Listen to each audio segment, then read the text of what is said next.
السلام عليكم ورحمة الله وبركاته. معاكم اسلام. كتير بيحصل معاك ان انت ترجع من الشغل تلاقي الموبايل هيفصل شحن، لا وايه، وتلاقي ممكن كمان الكهرباء قطع. طب ساعات حصل معاك وانت بتسكرول كده او بتستعمل التليفون بتلاقيه بيفصل شحن بسرعة؟ طب وخد الكبيرة بقى، ممكن اصلا انت ما بتستعملش التليفون وتلاقيه عمال ينزل شحن بسرعة. انا النهاردة بقى جاي اقول لك على كام نصيحة يحاولوا يوفروا لك في البطارية على قد ما تقدر. في حاجات منها ممكن انت ما تقدرش تستغنى عنها، وفي حاجات انت ممكن تستغنى عنها انت مش محتاجها، وفي حاجات انت اصلا مش بتستعملها ولازم تقفلها. لو بتحب المحتوى دوت ومحتوى المقارنات ما تنساش تصلي على النبي، تشترك في القناة وتدعو لاخواتنا بالفرج الكريم، يا رب يفرج عنهم. بدون كلام كتير ندخل في الموضوع على طول.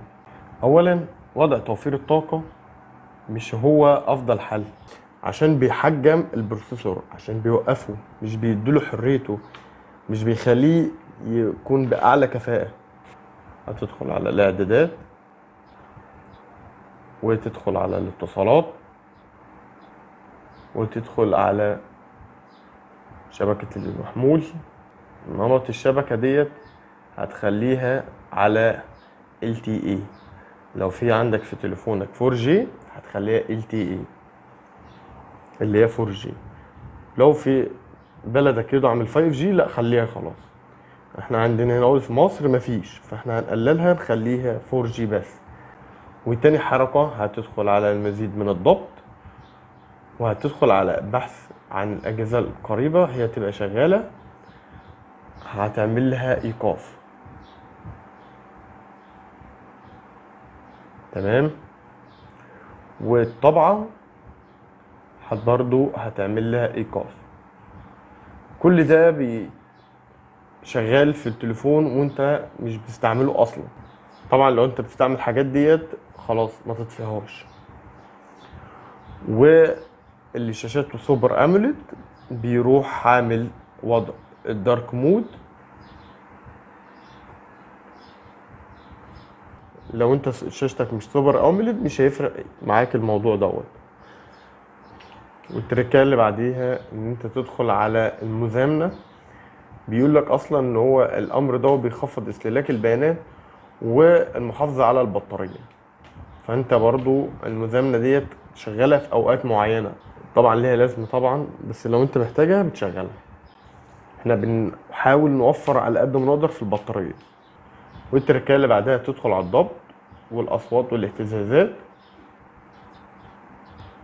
اهتزازات النظام دي بتقفلها خالص عشان ما تسحبش منك اي سحب من البطاريه. والتركيه اللي بعدها هتخش على الشاشه، وفي السطوع دوت، في السطوع التكيفي بتطفيه. هو بقى انت بتستعمل السطوع بمزاجك انت، وبتخليه في الحدود اللي انت شايفها مناسبة ليك. يعني انت ممكن تخليه كده هودي، فلو انت شغلت السطوع التكيفي ممكن يعليه كده. فهو بصراحة ليه ميزة برضو، هو كويس. وكمان انت لو في بره البيت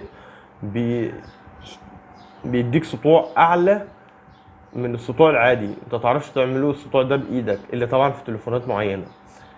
فانت بنحاول احنا نوفر في البطارية، فاحنا هنقلل السطوع كده بحيث ان انت يعني ايه، انا طبعا هعليه عشان الفيديو، بس انت بتحاول تقلله على قد ما تقدر عشان الشاشة دي اكتر حاجة بتسحب في التليفون اصلا. في حاجة بقى اسمها هنا حماية البطارية، قيد التشغيل. وهنا بقى البطارية بتختار اللي هو التكيفي. التركية اللي بعدها تدخل على حدود استخدام الخلفية وتدوس التطبيقات في وضع السكون العميق. تختار اي برنامج انت شايف ان انت مش محتاجه، تدوس على علامة الزائد، تدوس على علامة الزائد وتختار التطبيقات اللي انت شايف انت مش محتاج منها اي اشعارات ولا ان هي تشتغل في الخلفية، فبالتالي توفر لك في البطارية. ولو انت في بقى حاجات معينة انت محتاجها، مثلا هنا عدم وضع تطبيقات في السكون. هنا اي تطبيق مثلا زي الواتساب او الفيسبوك بتحطوا التطبيقات هنا هودي بحيث ان هو ما يحطها لكش في الوضع السكون ايا كان. فدي حاجة مهمة جدا، بحيث ان التطبيقات مش كلها تشتغل في الخلفية.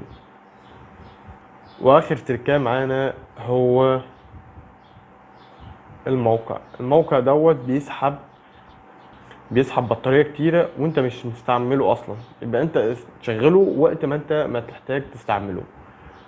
فدي حاجة مهمة برضو. انا بقى كده خلصت كلامي. لو وصلت لحد هنا بجد انت بطل.